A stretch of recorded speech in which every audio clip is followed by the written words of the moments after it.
des centaines de millions de rochers gravitent autour du Soleil dans la ceinture d'astéroïdes située entre Mars et Jupiter. Mais seuls certains d'entre eux s'approchent relativement près de la Terre. La NASA classe les astéroïdes en orbite à moins de 48 millions de kilomètres de notre planète, dans la catégorie des objets géocroiseurs. Dans ce groupe, certains objets sont particulièrement inquiétants. Ils sont si gros et orbitent si près de notre planète qu'ils pourraient constituer une véritable menace pour le monde en cas de collision directe. À l'heure actuelle, la NASA surveille de près un astéroïde nommé Bennu. Il s'agit d'un objet spatial de taille relativement importante qui pourrait heurter notre planète dans 159 ans. Selon les experts, l'astéroïde, qui a été repéré pour la première fois en 1999, risque fort de dériver dans l'orbite de notre planète. Si cela se produit, il pourrait entrer en collision avec la Terre le 24 septembre 2182. On pense que l'astéroïde Bennu est plus grand que l'Empire State Building. S'il venait frapper notre planète, la collision libérerait 1200 mégatonnes d'énergie. C'est une énorme quantité d'énergie, rien de ce qui est construit sur Terre ne peut en produire autant. Les scientifiques de la NASA pensent qu'au cours de son survol du 22e siècle, l'astéroïde pourrait passer à travers un trou de serrure gravitationnelle. Cette zone placerait notre voyageur de l'espace sur une certaine trajectoire, ce qui pourrait le conduire à s'écraser sur la Terre. Bennu s'approche de notre planète tous les 6 ans. Il a frôlé la Terre à 3 reprises, en 1999, en 2005 et en 2011. Aujourd'hui, les scientifiques estiment à 1 sur 2700 la probabilité que l'astéroïde heurte notre planète d'ici 2182. Une personne a 5 fois moins de chances d'être touchée par la foudre. Même si les risques de collision entre Bennu et la Terre sont pour l'instant assez faibles, ce caillou spatial a tout de même été classé dans la catégorie des astéroïdes potentiellement dangereux. Tout cela parce qu'il pourrait s'approcher à 7,5 millions de kilomètres de la Terre. C'est la raison pour laquelle il est également classé comme objet géocroiseur. Bennu est un astéroïde riche en carbone qui s'est formé au cours des 10 premiers millions d'années de l'histoire du système solaire. C'est-à-dire il y a environ 4 ou 5 milliards d'années. Il n'est donc pas étonnant que ce corps spatial recèle de précieux indices sur l'origine et le développement des planètes rocheuses de notre système solaire, à savoir Mercure, Vénus, la Terre et Mars. Mieux encore, il pourrait contenir des molécules organiques similaires à celles qui sont indispensables à l'apparition de la vie. En 2020, la sonde OSIRIS-REx de la NASA a réussi à toucher brièvement la surface de l'astéroïde. Elle en a recueilli quelques échantillons et s'est ensuite éloignée. Pour la NASA, ce fut la première mission de ce type. Mais vous ne serez probablement pas surpris d'apprendre que Bennu n'est pas le seul astéroïde dont nous devrions nous préoccuper. L'astéroïde 92942 Apophis est un autre corps spatial dont nous devons nous méfier. Il s'agit d'un objet géocroiseur d'environ 335 mètres de diamètre. Il a été découvert en 2004 et a d'abord été considéré comme l'un des astéroïdes les plus dangereux jamais détectés. Apophis a très vite gagné en notoriété, on pensait qu'il représentait une menace sérieuse pour la Terre. Les experts ont prédit qu'il s'approcherait dangereusement de notre planète en 2029. Heureusement, après un examen plus approfondi d'Apophis et de son orbite, les astronomes ont conclu qu'il n'y avait aucun risque que l'astéroïde entre en collision avec notre planète avant au moins un siècle. Le risque d'impact de 2029 a été totalement écarté, de même que l'impact potentiel qui pourrait être provoqué par le rapprochement de l'astéroïde en 2036. Il est intéressant de noter que jusqu'en mars 2021, il y avait encore un petit risque de collision en 2068. Mais Apophis a ensuite survolé la Terre. Et les astronomes en ont profité pour utiliser de puissants radars afin d'estimer plus précisément l'orbite de l'astéroïde autour du Soleil. Cela leur a permis d'écarter tout risque d'impact pour les 100 prochaines années au moins. La raison pour laquelle de telles découvertes nous inquiètent tant est que même un astéroïde relativement petit, de la taille d'une maison, pourrait faire des ravages en entrant en collision avec notre planète. Alors, quand un astéroïde mesure plus d'1 kilomètre de diamètre, on parle d'un destructeur de planètes. L'énergie dégagée par l'impact d'un tel astéroïde serait dévastatrice. C'est pourquoi il est essentiel de savoir où se trouvent ces astéroïdes et dans quelle direction ils se déplacent. Le problème est que notre capacité à protéger la planète des impacts d'astéroïdes n'est pas encore optimale. Si une telle catastrophe était sur le point de se produire, nous aurions besoin de beaucoup de temps pour nous préparer. Une collision avec un astéroïde était quelque chose de sérieux. Le cratère de Chicxulub est probablement le site d'impact d'astéroïdes le plus célèbre. Il témoigne de la terrifiante collision qui a entraîné l'extinction des dinosaures. Curieusement, ce cratère n'est pas très visible, mais d'autres le sont. Par exemple, le cratère Barringer en Arizona, qu'on appelle aussi le Meteor Crater. Quand on pense à la collision qui l'a fait naître, on a froid dans le dos. Quoi qu'il en soit, nous savons désormais que des rochers spatiaux ont non seulement frappé la Terre, mais aussi la Lune, Mercure et Mars. Aucune planète rocheuse du système solaire n'est à l'abri des impacts d'astéroïdes. C'est pourquoi il existe toute une entreprise scientifique dont l'objectif est de trouver et de cataloguer les astéroïdes du système solaire. Cela peut sembler un peu effrayant, mais il y a environ 25 000 astéroïdes de plus de 140 mètres de diamètre près de l'orbite de notre planète.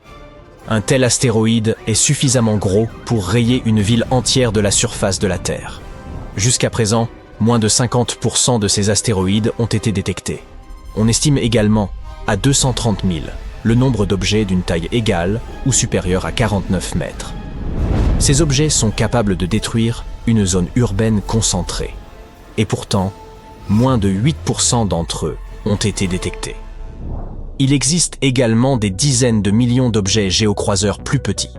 Ils mesurent plus de 10 mètres de diamètre et peuvent causer des dommages à la surface. Moins d'1% de ces petits corps spatiaux ont été découverts jusqu'à présent. Notre système solaire interne pose d'énormes problèmes pour la recherche d'astéroïdes. Chaque nuit, il n'y a que 2 créneaux de 10 minutes pendant lesquels les astronomes peuvent observer la région. La raison en est que le Soleil crée une lumière de fond éblouissante. En outre, l'atmosphère de notre planète déforme et brouille les images. Repérer des astéroïdes dans de telles conditions dépasse les capacités de la plupart des télescopes. Nous avons besoin d'un instrument vraiment unique pour accomplir cette tâche. L'outil de prédilection est la Dark Energy Camera de l'Observatoire interaméricain de Cerro Tololo au Chili.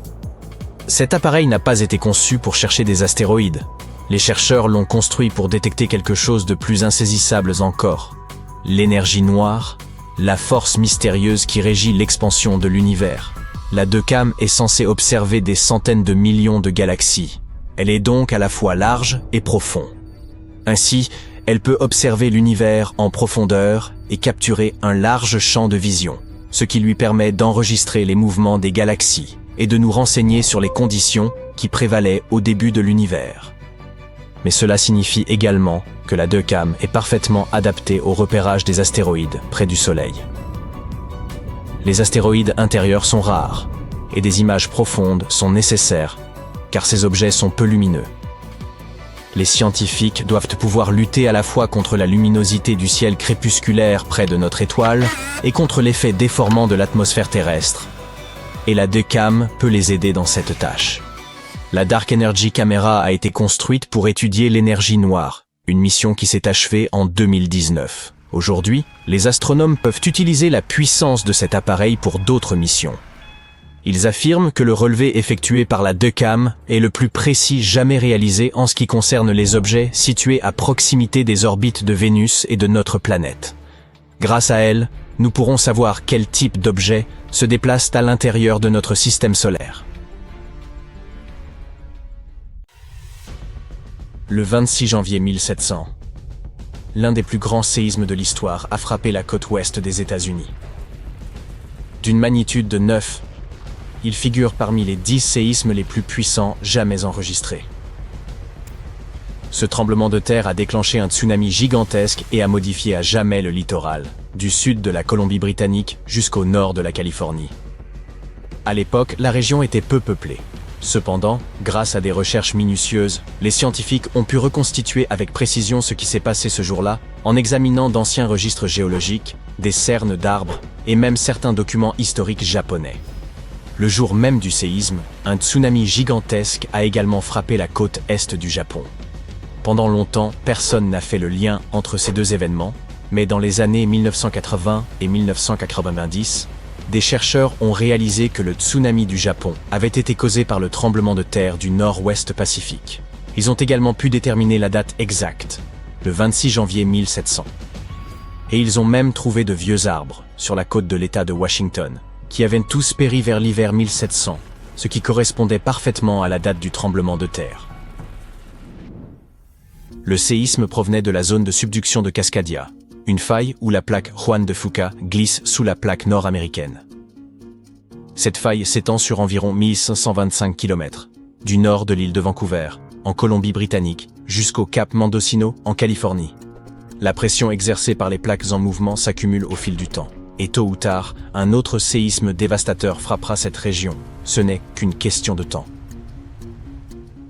En examinant les archives géologiques, les dépôts laissés par les tsunamis passés et les signes de changement du niveau du sol, les scientifiques peuvent déterminer la fréquence de ces séismes de grande ampleur. Les responsables des plans d'urgence se préparent au prochain grand événement, qu'on appelle souvent le Big One.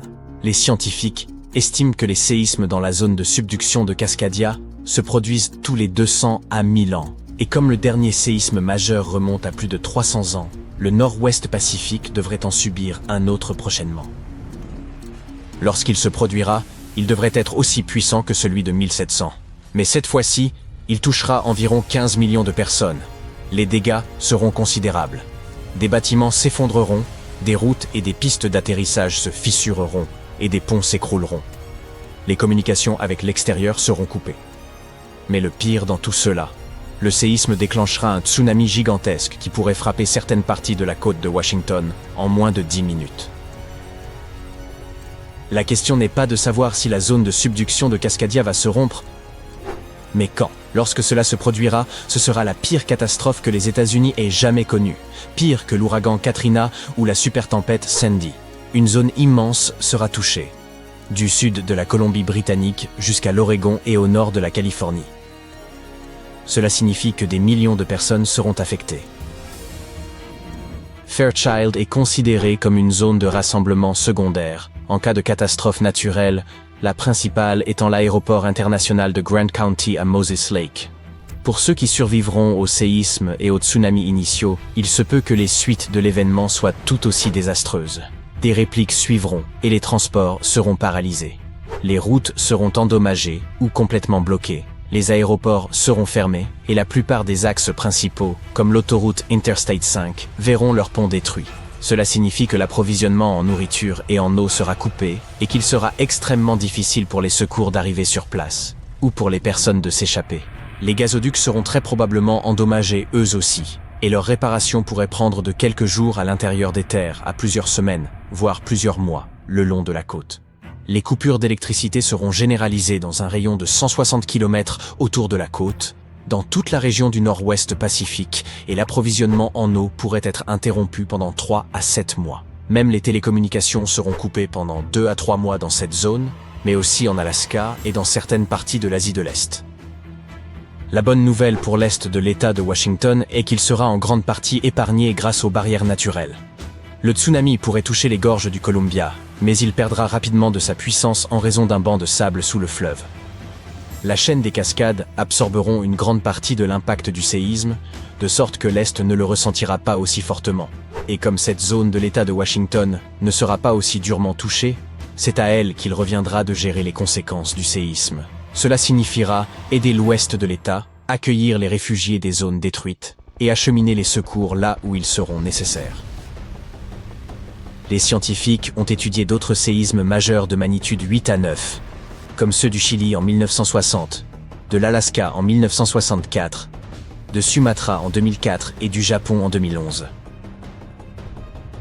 Ce type de séisme peut faire trembler le sol pendant 6 à 10 minutes, ce qui est très long.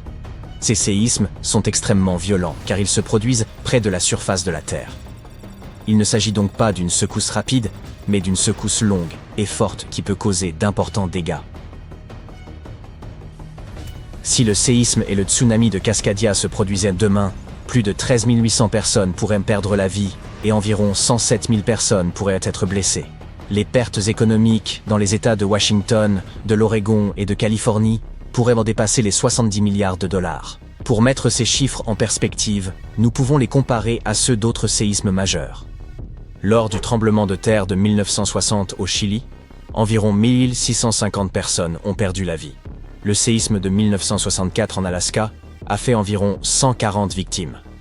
Le tremblement de terre et le tsunami de 2004 à Sumatra ont coûté la vie à environ 280 000 personnes. Et le tremblement de terre et le tsunami de 2011 au Japon ont fait plus de 20 000 victimes. Les autorités connaissent les dangers de la faille de Cascadia. Cependant, malgré toutes les mesures prises, personne ne peut prédire avec certitude ce qui sera nécessaire lorsque le grand séisme frappera. Immédiatement après le séisme et le tsunami, les zones situées en dehors de la zone sinistrée immédiate ne pourront pas apporter beaucoup d'aide, car les routes et les aéroports seront détruits et les ressources seront limitées. Comment pouvons-nous faire face à ce type de catastrophe et à ses conséquences? Nous n'avons pas encore toutes les réponses.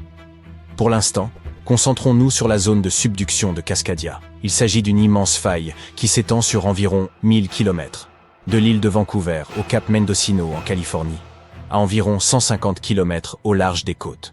C'est comme si une plaque tectonique glissait lentement sous une autre. Lorsque les plaques sont proches de la surface, à environ 30 km de profondeur ou moins, elles se bloquent à cause de la friction, un peu comme lorsque l'on pousse deux pierres l'une contre l'autre. Au fil du temps, cela crée une forte pression. Lorsque la pression devient trop forte, les plaques glissent, provoquant un tremblement de terre de grande ampleur. C'est ce qu'on appelle un séisme de méga-subduction, qui peut être très violent. Sous la zone où les plaques sont coincées, il existe une zone où les plaques se déplacent très lentement. On parle de quelques centimètres tous les quelques mois. Ce mouvement lent permet de libérer une partie de la pression, mais il augmente également la pression sur les parties de la faille qui sont encore coincées. Cela signifie qu'avec le temps, les risques d'un tremblement de terre majeur augmentent. Ces séismes importants, qu'on appelle grands séismes de zone de subduction, peuvent atteindre une magnitude supérieure à 8,5. Les méga-séismes sont les plus grands séismes qui puissent se produire. Ils peuvent dépasser une magnitude de 9, ce qui est incroyablement puissant. Pour vous donner une idée, un séisme de magnitude 9 libère 1000 fois plus d'énergie qu'un séisme de magnitude 7 et 1 million de fois plus qu'un séisme de magnitude 5. Ces séismes se produisent lorsqu'une forte pression s'accumule dans une partie de la faille qui est bloquée, ce qui signifie que les plaques ne peuvent pas se déplacer les unes par rapport aux autres. Lorsque cette pression devient trop forte, la faille finit par se rompre, libérant toute l'énergie accumulée en une seule secousse massive. La zone de subduction de Cascadia est extrêmement longue. C'est pourquoi, si elle venait à se rompre d'un seul coup, elle pourrait provoquer un tremblement de terre gigantesque. Les scientifiques ont étudié cette région et ont découvert qu'à environ 29 km sous la surface, la faille est complètement bloquée. Les plaques ne glissent pas les unes sur les autres à cet endroit, mais plus en profondeur, les plaques commencent à glisser plus facilement, ce qui réduit les frottements. C'est important, car cela nous indique la quantité de tension qui s'accumule dans cette zone bloquée et le risque qu'il survienne un jour, un séisme majeur.